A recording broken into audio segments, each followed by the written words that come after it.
अस्सलामुअलैकुम दोस्तों, कैसे हैं। मेरा नाम साकिब हुसैन है और आप देख रहे हैं नर्सिंग फाइल्स। आज हम जिन क्लास ऑफ मेडिकेशन के बारे में डिस्कस करने जा रहे हैं उन्हें हम एंटी एनीमिया ड्रग्स या आयरन प्रिपरेशंस के नाम से जानते हैं।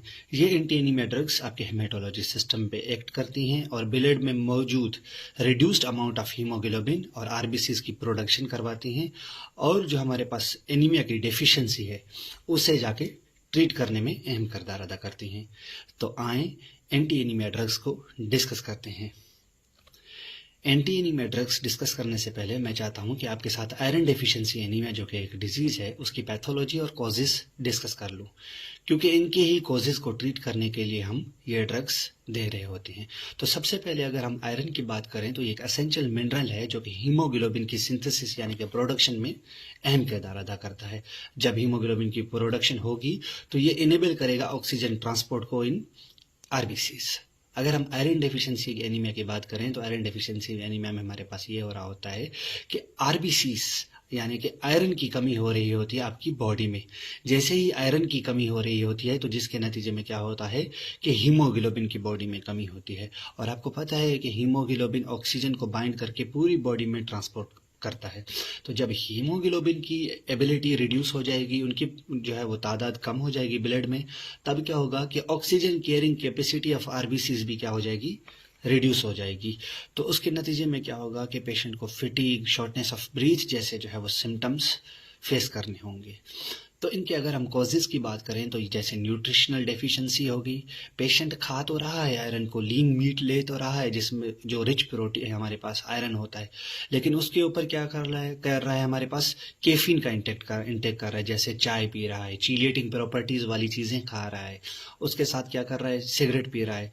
तो जिस चीज़ों में कैफीन होती है ज़्यादा तो वो क्या करती है, कैफीन आपकी आयरन की एब्जॉर्प्शन को जाके रिड्यूस करती है। जैसे क्रोनिक ब्लड लॉस हो गया, जैसे जीआई ब्लीडिंग, मेनोरेजा जो कि एक फीमेल डिसऑर्डर है, इनके नतीजे में क्या होता है कि ब्लड लॉस होता है। जब ब्लड लॉस होता है तो उसमें अब आपका आयरन भी लॉस हो रहा होता है। इंक्रीज डिमांड हो जाती है, ज़्यादा नीड पड़ती है, जैसे प्रेगनेंसी, लैक्टेशन, इन्फेंसी, यहाँ पे भी आयरन की डेफिशिएंसी देखी जाती है। मीट नहीं कर पाते इंसान उस जो है वो डिमांड को। क्रोनिक किडनी डिजीज जैसे कि सीकेडी हो गया, तो इसमें क्या होता है, किडनी सही से प्रॉपर फंक्शंस नहीं कर पाती, तो किडनी अपने अंदर से एक प्रोटीन रिलीज करते हैं जिसे हम कहते हैं एराइथ्रोपोइटिन, वो सही से रिलीज नहीं हो पाता। अब एराइथ्रोपोइटिन क्या करता है कि बोन मेरो पे जाके एक्ट करता है और आरबीसीज की प्रोडक्शन में अहम किरदार अदा करता है। तो क्रोनिक किडनी डिजीज की वजह से आरबीसी सही से नहीं बन पाती। उसके अलावा मेल एब्जॉर्प्शन जैसे कि सीलियक डिजीज और इन्फ्लेमेटरी बाउल डिजीज जिसे हम आईबीडी कहते हैं, तो अगर ये पेशेंट को हैं तो इसकी वजह से क्या होगा कि सही से एब्जॉर्प्शन नहीं होगी, मेल एब्जॉर्प्शन होगी। तो यहाँ पे हमारे पास ये कॉजेज हैं। तो आए अभी हम एंटी एनीमिक ड्रग्स खुद को डिस्कस करते हैं। तो एंटी एनीमिक ड्रग्स हमारे पास एक ग्रुप ऑफ ड्रग्स हैं जो कि इंक्रीज करती हैं आरबीसीज के नंबर्स को और अमाउंट ऑफ हीमोग्लोबिन को इन बॉडी, और एनीमिया को ट्रीट करने के लिए हम ये दे रहे होते हैं। उसके अलावा जैसे ही बॉडी में रेड ब्लड सेल और हीमोग्लोबिन की रिडक्शन होती है एनीमिया की वजह से, तो जिसके नतीजे में क्या होता है कि टिश्यू ऑक्सीजन डेफिशिएंसीज हो जाती हैं। अब ये टिश्यू ऑक्सीजन डेफिशिएंसीज लीड करती हैं कुछ सिम्टम्स को, जैसे कि फेंटिंग, डिजीनेस और शॉर्टनेस ऑफ ब्रीथ। अब इन्हीं चीज़ों को ट्रीट करने के लिए हम एंटी एनीमिया ड्रग्स दे रहे होते हैं और ये हमारे पास मेजर साइन और सिम्टम्स हैं। तो एंटी एनीमिया ड्रग्स में कौन सी ड्रग्स आती हैं, तो आए उन ड्रग्स को डिस्कस करते हैं। जैसे ferrous sulphate, ferrous gluconate, ferrous fumarate, iron sucrose, ferumoxytol, उसके अलावा iron dextran, erythropoietin, folic acid और विटामिन B12। सबसे पहले मैं अभी आपके साथ ferrous sulphate, ferrous gluconate, ferrous fumarate, iron sucrose, ferumoxytol और आयरन डेक्स्ट्रान डिस्कस करता हूँ। लास्ट में हम इसी लेक्चर के एराइथ्रोपोइटिन, फॉलिक एसिड और विटामिन B12 को डिस्कस करते हैं। तो आए ऊपर वाली ड्रग्स को डिस्कस करते हैं। अगर हम इनकी ऊपर वाली ड्रग्स जो हमने पहले पढ़ी जैसे फ्यूरस सल्फेट, फ्यूरस ग्लूकोनेट, तो आए इनके मैकेनिज्म ऑफ एक्शन को देखते हैं कि ये किस तरह से बॉडी में एक्ट करती हैं। तो जैसे मैंने आपको बताया कि आयरन एंटी एनीमिक ड्रग्स को हम आयरन प्रिपरेशंस के नाम से भी जानते हैं, तो यहाँ पे प्रिपरेशंस ज़्यादा लिखा हुआ मिलेगा आपको। तो अभी हम बात करते हैं ओरल प्रिपरेशंस की। तो ओरल प्रिपरेशंस वो ड्रग्स जो हम ओरल के थ्रू दे रहे होते हैं, जैसे इनके नाम आप याद रखिएगा और इनके ये रूट ऑफ एडमिनिस्ट्रेशन है। जैसे फ्यूरस सल्फेट, फ्यूरस ग्लूकोनेट और फ्यूरस फ्यूमरेट। तो ये जैसे ही आप ओरल के थ्रू देते हैं तो ये जैसे ही आपके इंटेस्टाइन्स में जाती हैं तो ज़्यादा तो आपके स्टूल में ये लॉस, इंसान के स्टूल में जो है वो ये लॉस हो जाती हैं, सही से एब्जॉर्ब नहीं हो पाती और जो बचती हैं वो स्टोर होती हैं इंटेस्टाइनल म्यूकोजा में as a type of iron ferritin की शक्ल में ये इंटेस्टाइनल म्यूकोजा में स्टोर होती हैं। अब जैसे ही बॉडी की डिमांड इंक्रीज होगी आयरन को लेके, आरबीसीज की प्रोडक्शन हो रही होगी तो यहाँ पे क्या हो रहा होगा, ये ट्रांसपोर्ट होती हैं थ्रू अ प्रोटीन। अब ये प्रोटीन का नाम है ट्रांसफेरिन। अब ट्रांसफेरिन क्या करेगा, इस फेरेटिन को बाइंड करेगा और इसे लेके जाएगा आपके ब्लड में। अब जैसे ही ब्लड में जाएगी तो आगे क्या होगा मैं आपको समझाता हूँ। अभी हम बात करते हैं पेरेंटल प्रिपरेशंस की, वो चीज़ें जो हम आईवी और आईएम के थ्रू ड्रग्स दे रहे होते हैं, एंटी एनेमिक ड्रग्स। तो पेरेंटल प्रिपरेशंस में आईवी में आपकी आयरन सुक्रोस, जो वीनोफर बहुत अहम है, फ्यूरोमोक्सिटोल। आईएम में आप आयरन डेक्स्ट्रान दे रहे होते हैं पेशेंट को। तो ये इनके रूट ऑफ एडमिनिस्ट्रेशन है। अगर हम इनके मैकेनिज्म की बात करें तो ये सीधी सी बात है, बाईपास करेंगे इंटेस्टिनल एब्जॉर्प्शन को और ये डायरेक्ट जाएंगे आपके ब्लड में। अब ये दोनों ड्रग्स, फेरेटिन जो है वो ट्रांसफेरिन की मदद से बाइंड होकर ब्लड में पहुंचा और जो ड्रग्स हमने ब्लड में डायरेक्ट जो है वो डायरेक्ट इंजेक्ट की तो वो जाके आयरन जैसे ही आपके ब्लड में पहुंचा तो ये आयरन क्या करेगा, सबसे पहले मैक्रोफेजेस में फेरेटिन की शक्ल में स्टोर होगा या ये ट्रांसपोर्ट होगा बोन मैरो में और बोन मैरो में जाके ये यूज्ड होगा हीमोग्लोबिन की सिंथेसिस में। अब जैसे ही हीमोग्लोबिन की सिंथेसिस में यूज होगा, हीमोग्लोबिन जैसे ही बॉडी में बढ़ेगा तो आरबीसीज की प्रोडक्शन जो है वो बढ़ना शुरू हो जाएगी। तो वो पेशेंट जिनको आरबीसीज की कमी होती है, हीमोग्लोबिन की कमी होती है, तो ये इनका मोड ऑफ एक्शन है ड्रग्स का, ओरल और पेरेंटल का, और इसी तरह से इनकी प्रोडक्शन बढ़ रही होती है। अगर हम इनके इंडिकेशन की बात करें तो वही आयरन डिफिशिएंसी एनीमिया के कॉजेज हैं, यहाँ पे यही इन ड्रग्स की इंडिकेशन है, इन्हीं को ही हम ट्रीट करने के लिए देते हैं, जैसे nutritional deficiency, poor intake, chronic blood loss, increase demand, pregnancy, lactation, infancy, CKD और मेल एब्जॉर्प्शन। अगर हम इनके साइड इफेक्ट की बात करें तो साइड इफेक्ट में सबसे पहले हम क्या देखते हैं कि वो आयरन प्रिपरेशंस जो हम साइड इफेक्ट में दे रहे थे, जो वो आयरन जो है वो प्रिपरेशंस जैसे कि फ्यूरस सल्फेट, फ्यूरस ग्लूकोनेट और फ्यूरस फ्यूमरेट, तो इनके साइड इफेक्ट क्या हो सकते हैं। सबसे बड़ा इनका साइड इफेक्ट होता है मेटालिक टेस्ट। ये मुंह में जो है वो मेटालिक टेस्ट दे रहे होते हैं, टेम्परेरी टीथ स्टेनिंग देते हैं। अब इस चीज़ से बचने के लिए आप पेशेंट को क्या बताएंगे कि आप स्ट्रा के थ्रू ले लें। उसके अलावा जीआई सिम्टम्स इनके बहुत अहम होते हैं, ये जीआई सिम्टम्स ज़्यादा देते हैं, नोजिया, वोमिटिंग, एब्डोमिनल पेन और फ्लैटुलेंस। अब इन्हीं जीआई सिम्टम्स को बाईपास करने के लिए आप क्या दे रहे होते हैं कि पेशेंट को आईवी पे लाते हैं कि आप आईवी एडमिनिस्ट्रेशन करवाएं। तो अगर वो जीआई के साथ सही है, उसको कोई सिम्टम्स नहीं आ रहे, कोई इसको तकलीफ नहीं हो रही, तो ज़्यादा प्रेफर ये किया जाता है कि पेशेंट को ओरल जो है वो प्रिपरेशंस के ऊपर रखा जाए। उसके अलावा सबसे बड़ा इनका मेन साइड इफेक्ट होता है कॉन्स्टिपेशन। कॉन्स्टिपेशन के साथ क्या है कि पेशेंट को डार्क या ग्रीन स्टूल देखा जाता है, जो कि बिनाइन है, बिल्कुल हार्मलेस है। वो पेशेंट जो आयरन सप्लीमेंट्स ले रहे होते हैं तो आप उनको गाइड करेंगे, अगर वो आपके साथ डार्क स्टूल की शिकायत लेके आए तो आप उन्हें बताएंगे कि ये नॉर्मल है, ये इस ड्रग की वजह से होता है। लेकिन ओरल हमारे पास प्रिपरेशंस के कुछ ड्रग इंट्रैक्शन है, इन ड्रग्स के साथ इनको बड़ा कॉशियसली यूज किया जाता है, जैसे कि एंटासिड्स, टेट्रासाइक्लिन्स और क्विनोलोन्स। ये ओरल एब्जॉर्प्शन हमारे पास प्रिपरेशंस क्या करती हैं, इन ड्रग्स की एब्जॉर्प्शन जाके रिड्यूस करती हैं। उसके अलावा अगर हम आईवी या आयरन हमारे पास आईएम जैसे पेरेंटल जो अगर साइड इफेक्ट की बात करें तो पेरेंटल में आपके कौन सी ड्रग्स आती हैं, आईवी में कौन सी आती हैं, आयरन सुक्रोस, फ्यूरोमोक्सिटोल, और आईएम में आयरन डेक्स्ट्रान आती हैं। तो इनके साइड इफेक्ट की अगर हम बात करें तो लोकल स्किन स्टेनिंग होगी इंजेक्शन साइट पे। आईवी के थ्रू जो आप दे रहे हो तो फ्लेबाइटिस का होने का खतरा ज़्यादा होता है। और सबसे ज़्यादा अहम इनका side effect anaphylactic type reactions, patient को एनाफिलेटिक रिएक्शंस हो जाते हैं। तो इन चीज़ को जो है वो बड़ा ही कॉशियसली यूज़ किया जाता है। तो इसको मॉनिटर किया जाता है अच्छे से कि पेशेंट को शुरू वाले 15 मिनट के एनाफिलेटिक रिएक्शंस हो रहे हैं या नहीं हो रहे। तो इसके कुछ साइनो सिम्टम्स होते हैं जो कि मैं आपको नर्सिंग कंसिडरेशन में आगे बताता हूँ। तो ये इनकी बॉक्स्ड वार्निंग, इनके बॉक्स पे ऊपर लिखा हुआ होता है इन ड्रग्स पेरेंटल के ऊपर के पेशेंट को एनाफिलेटिक के टाइप के रिएक्शंस हो सकते हैं। अगर हम इनके कॉन्ट्रा इंडिकेशंस और क्वेश्चंस की बात करें तो कॉन्ट्रा इंडिकेशंस में कंडीशंस जैसे कि वो कंडीशंस जिनमें आयरन लेवल बढ़ा होता है, जैसे हेमेटोक्रोमेटोसिस, थैलेसीमिया, हिमोलाइटिक एनीमिया, इसमें कॉन्ट्रा इंडिकेटेड है, नहीं देते। ओरल आयरन क्वेश्चंस वो जो है वो डिजीजेस जो आपके जीआई से ज़्यादा रिलेटेड होती हैं, तो आप वहाँ पे ओरल का जो है वो प्रिपरेशंस जो है वो बड़े ही कॉशियसली यूज़ करते हैं, जैसे पेप्टिक अल्सर डिसीज हो गई, गैस्ट्रोएंटराइटिस हो गया, इन्फ्लेमेटरी आईबीडी डिजीज और रीजनल इंटराइटिस। क्यों? ये क्या करते हैं कि इंटेस्टिनल इरिटेशंस कॉज करवाते हैं। उसके अलावा पेरेंटल बॉक्स वार्निंग ये होती है कि वो पेशेंट, जैसे मैंने शुरू में समझाया, अगर वो जीआई सिम्टम्स उनको ज़्यादा नहीं हो रहे, वो जीआई जो है ओरल जो है के थ्रू टॉलरेट कर रहे हैं, तो आप जो है वो कभी भी उनको पेरेंटल के ऊपर नहीं लेके आते। वो जीआई वो ओरल ड्रग्स ले रहे होते हैं, जैसे use only in clients with tolerate to unable to absorb oral iron.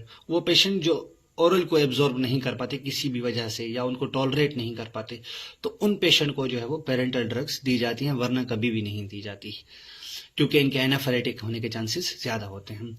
Assessment और मॉनिटरिंग की बात करें तो ये नर्सिंग इंटरवेंशन में आ जाता है। तो एवेल्युएट करेंगे पेशेंट के सिम्टम्स ऑफ एनीमिया, कि पेशेंट को एनीमिया वाकई में है या नहीं है, जैसे पेलर, टेकिकार्डिया, फिटीक और डिस्पीनिया। रिव्यू करेंगे उनके लेबोरेटरी टेस्ट रिजल्ट्स को, जैसे CBC, Hb, HCT, iron panel. Iron panel में आपका सीरम आयरन, फेराटिन और टीआईबीसी आ जाता है। उसके अलावा मॉनिटर करेंगे स्टूल हैबिट्स को, पेशेंट को अगर वो आपके पास एडमिट है तो मॉनिटर करेंगे कि पेशेंट को जो है वो कॉन्स्टिपेशन तो नहीं हो रही। अगर वो आपके पास 1 हफ्ते में 2 हफ्तों में आ रहा है, वो रेगुलरली लगवा रहा होता है, तो आप उनसे पूछेंगे हिस्ट्री में लाजमी कि आपको कॉन्स्टिपेशन की शिकायत तो ज़्यादा नहीं हो रही। अगर हो रही हैं तो आप उसे कुछ जो है वो मॉडिफिकेशन बताएंगे लाइफ स्टाइल, जैसे उसे कहेंगे आप ज़्यादा पानी पिएं, ज़्यादा हाई डाइटरी फाइबर्स लें, तो उनसे क्या होता है कि कॉन्स्टिपेशन रिलीव होती है। उसके अलावा ऑब्जर्व करेंगे hypersensitivity reaction with IM, IV iron के साथ। अगर हम नर्सिंग कंसीडरेशन की बात करें बेसिक की, तो ओरल की नर्सिंग कंसीडरेशन अलग है, आईवी की अलग है। ओरल आयरन एडमिनिस्ट्रेशन जब हो रही होती है, पेशेंट को आप एडमिनिस्टर करते हैं, तो आप उसे ये समझाते हैं कि बिटवीन द मील्स आप इसको लें, क्योंकि इसकी एब्जॉर्प्शन इन्हांस हो जाती है। आप उन्हें इनकरेज करेंगे कि आप विटामिन सी या ऑरेंज जूस के साथ इन टेबलेट्स को लें। क्यों? क्योंकि इनके साथ इनकी एब्जॉर्प्शन बढ़ती है। आप उन्हें ये बताएंगे कि ये ड्रग्स आपने खाने के बाद, निगलने के बाद डायरेक्ट सोना नहीं है, आपने 30 मिनट जो है वो अपराइट पोजीशन, बैठने की पोजीशन में रहना है, ताकि ईसोफेगल इरिटेशन पेशेंट को ना हो। उसके साथ साथ अगर पेशेंट को जीआई अपसेट हो रही है तो वो कौन सी मेडिकेशन के साथ हो रही हैं, इसके कौन से फूड्स के साथ हो रही हैं, तो आप उसे वो फूड रोकेंगे। इन फूड्स को हम कहते हैं वो फूड्स जो चीलिएटिंग प्रॉपर्टीज हैं, जैसे मिल्क हो गया, एग हो गए, टी हो गई और कॉफ़ी हो गई। तो आप पेशेंट को ये मना करेंगे कि आप ये ना लें, इसकी वजह से जीआई अपसेट्स आपका ज़्यादा हो सकता है। तो इन फूड्स की वजह से क्या होता है कि इनकी एब्जॉर्प्शन रिड्यूस हो जाती है। मैनेज कॉन्स्टिपेशन को कैसे करेंगे? अगर पेशेंट को कॉन्स्टिपेशन हो रही है तो आप उससे गाइड करेंगे कि आप ज़्यादा से ज़्यादा फ्लूइड लें, ज़्यादा से ज़्यादा डाइटरी फाइबर लें। कौन सी चीज़ों में डाइटरी फाइबर ज़्यादा होती है? Whole grains, fruits, vegetables, legumes. और उसके साथ साथ आप फिजिकल एक्टिविटी को इंक्रीज करें एज टॉलरेटेड। उसके अलावा आयरन पॉइजनिंग आपके अहम है, क्योंकि ये आयरन प्रिपरेशंस हैं, तो घर में बॉटल्स की सूरत में रखी हो सकती हैं, टैबलेट्स की सूरत में रखी हो सकती हैं।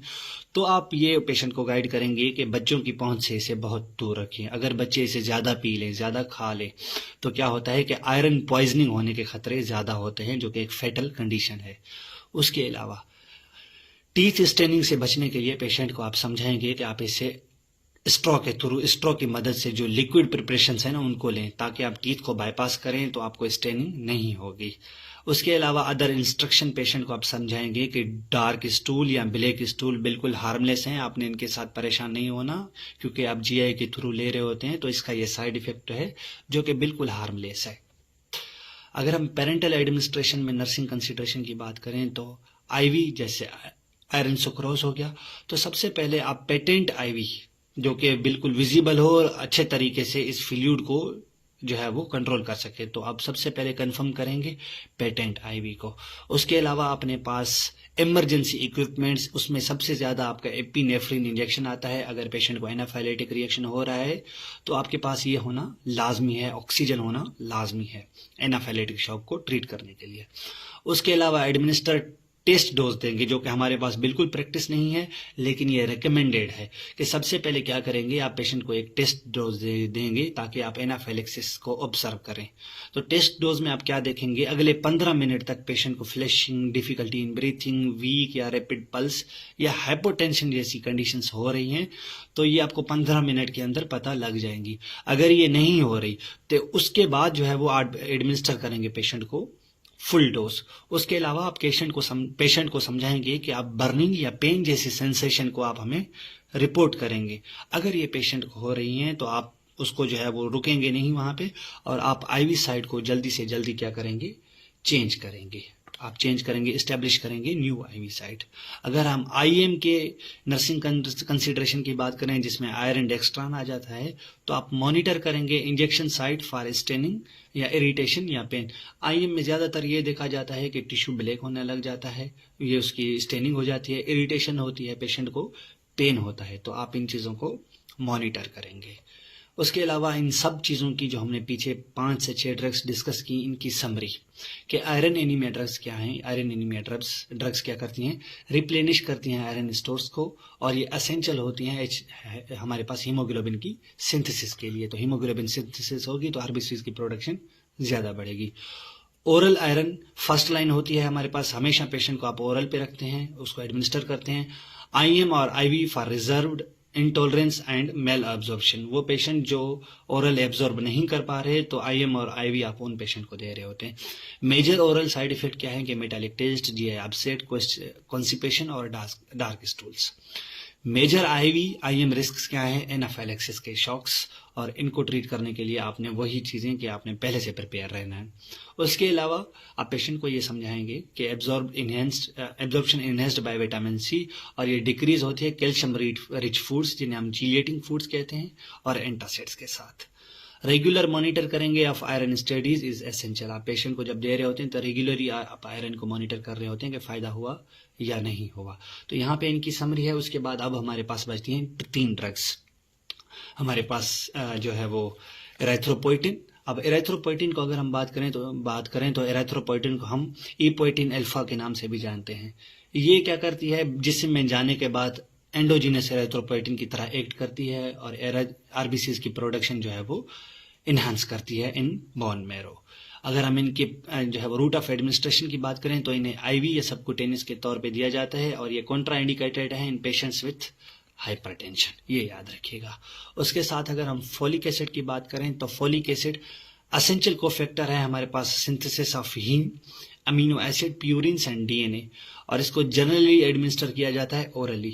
1 ग्राम फोलिक एसिड का डेली डोज के तौर पे सफिशिएंट होता है हमारे पास रिवर्स करने के लिए एनीमिया को और रिस्टोर करने के लिए नॉर्मल फोलेट लेवल्स।